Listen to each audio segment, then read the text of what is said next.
El embalse de Mázar, uno de los principales de Ecuador, está a 5 metros del nivel crítico, luego de una inspección por parte de la ministra de Medio Ambiente y presidenta del Comité de Emergencia y otros funcionarios.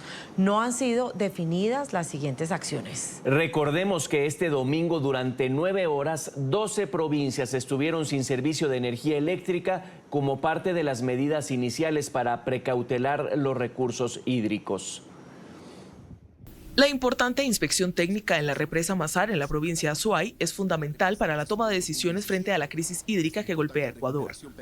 Nos hemos declarado en sesión permanente porque sigue siendo un tema de reportes de un día para el otro. Tenemos que hacer reportes porque vamos viendo cuánto baja o fluye, por ejemplo, el nivel de caudal en varias hidroeléctricas, pero adicionalmente el comportamiento que tenemos en todo lo que es el tema climático. Aunque no han sido definidas las próximas acciones a tomar luego de un domingo negro con un apagón programado de 9 horas en 12 provincias, la verificación del nivel del embalse ubicó a los funcionarios en la situación real de las fuentes generadoras de energía.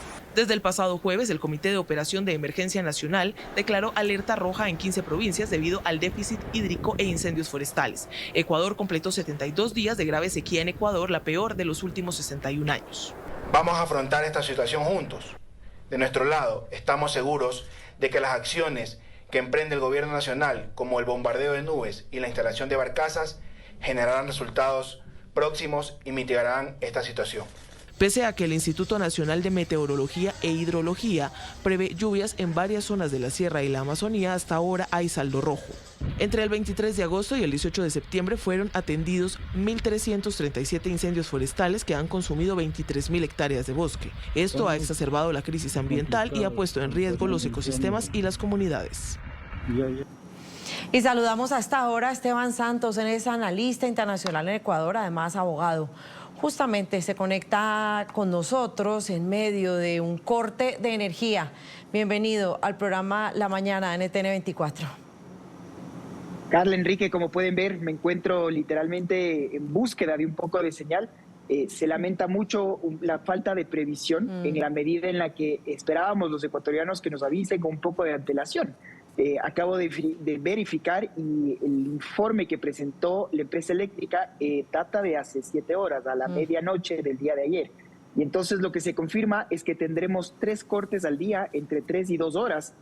Al final serán 8 horas diarias. Y claro, ustedes podrán entender, eso es absolutamente devastador para todo un aparato productivo que queremos y necesitamos salir adelante. Claro, no, y el expresidente del Colegio de Ingenieros Eléctricos y Electrónicos le ha dicho a medios locales, el señor Andrés Oquendo dijo, esto recién inicia, y además agregó que definitivamente la situación eléctrica de Ecuador actualmente es crítica, y lo dice doble, crítica, muy crítica.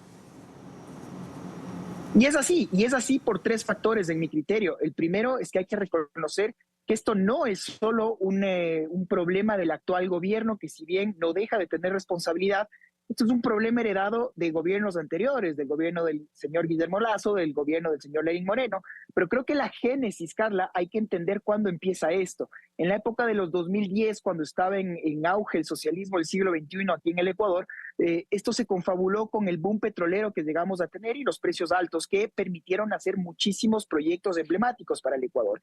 Somos un país que se puede jactar de tener una de las energías más limpias, mayoritariamente hidroeléctricas, lo cual en principio es algo bueno, pero claro, vemos que estos problemas con un estiaje nos pasan una factura muy alta. Ahora, el problema es que cuando se construyeron estas hidroeléctricas, se lo hicieron con un gravísimo sobreprecio, pero bueno hubiera sido que se quede solo en el sobreprecio, porque el otro problema fue que lo construyeron mal. Solo para que se den ustedes una idea, una de las represas más grandes, que es Coca-Cola Sinclair, hasta la presente, en 2024, el gobierno todavía no la acepta por todos los problemas de fisuras en esa entrega. Entonces, como ustedes pueden ver, son un cúmulo de problemas y que ahora finalmente los ecuatorianos estamos terminando de pagar los platos rotos. Pues Esteban, estamos donde estamos. Mínimo se está buscando alternativas porque la dependencia es muy alta de este tipo de generación de energía con agua. Correcto. Y a ver, hay algunas medidas que son parches, que son temporales. El gobierno ha contratado ya unas barcazas turcas a precios muy elevados. Se acaba de hacer la compra nuevamente de una segunda barcaza y se ha anunciado que esto va a costar más de 340 millones de dólares. Ahora, eso todo se lo acepta en la medida en la que podamos superar esta crisis inmediata. Esta es una tormenta perfecta en gran medida que estamos viviendo los ecuatorianos y encima a ciernes de un proceso electoral. Entonces, la política también está teniendo su rol en esto, algo que debería ser netamente técnico. Entonces, claro, se está hablando en este momento, repito, de algunas medidas inmediatas, pero lo más importante es que tenemos que ya tomar nota de cómo vamos a hacer para ser un país que finalmente pueda tener esta solvencia y que podamos ser absolutamente dependientes, ¿no?, de factores externos para poder tener un suministro tan básico como la luz, porque ahora, además de esto, claro, se va la luz y en muchos lugares el suministro de agua potable también se ve afectado. Sí, señor Santos, nos han dicho acá también expertos cuando hemos hablado de este tema que se debería equilibrar la participación privada de los privados en todo el manejo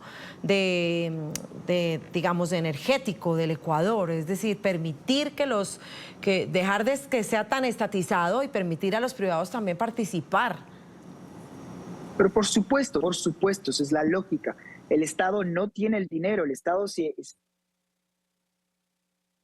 endeudó, que seguimos pagando, repito, esas cuentas de a comienzos de los 2010 y, perdonen, les decía que seguimos pagando esas cuentas de a comienzos de los 2010, pero el problema es que ahora la ley tiene que cambiar y hay un marco normativo que se tiene que afectar porque justamente la constitución de Montecristi, esta última constitución en el Ecuador, es muy clara en donde se dice que estos recursos son netamente públicos. Entonces ahora creo que es más que nunca, es el mejor momento para entender que el sector privado no es el enemigo, es un mejor aliado y este mejor aliado tiene que tener un marco de seguridad jurídica para que justamente podamos enfrentar juntos todo este problema que está viviendo en este momento el Ecuador.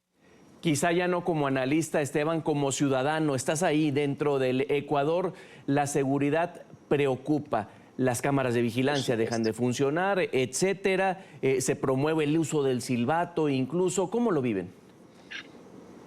A ver, el Ecuador es un país bello, es un país mágico, es un país lleno de recursos y es un país de gente linda. Por supuesto que estamos viviendo un problema muy serio de inseguridad.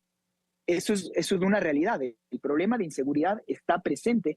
Y por supuesto, cuando hay esos comentarios que se viralizaron de un policía que dijo tal vez tengamos entonces un silbato, eso tuvo mucho más implicancia en redes, por ejemplo, de lo que fue una campaña para que regresen bases militares, que estábamos teniendo en este momento esa discusión seria en el marco del conflicto armado no internacional que vive el Ecuador. Pero claro, todos estos temas finalmente mandan un mensaje al exterior, que yo creo en mi criterio es el equivocado, porque el Ecuador es un país, repito, de paz, es un país lleno de oportunidades.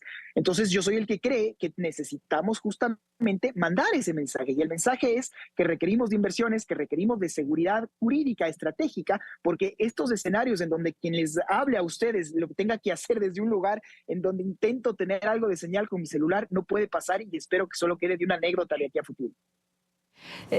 30 segunditos porque se nos acaba el tiempo, porque decías que esto tiene implicaciones políticas. ¿Qué tanto va a golpear todo esto, por supuesto, al presidente Daniel Noboa, que aspira a la reelección?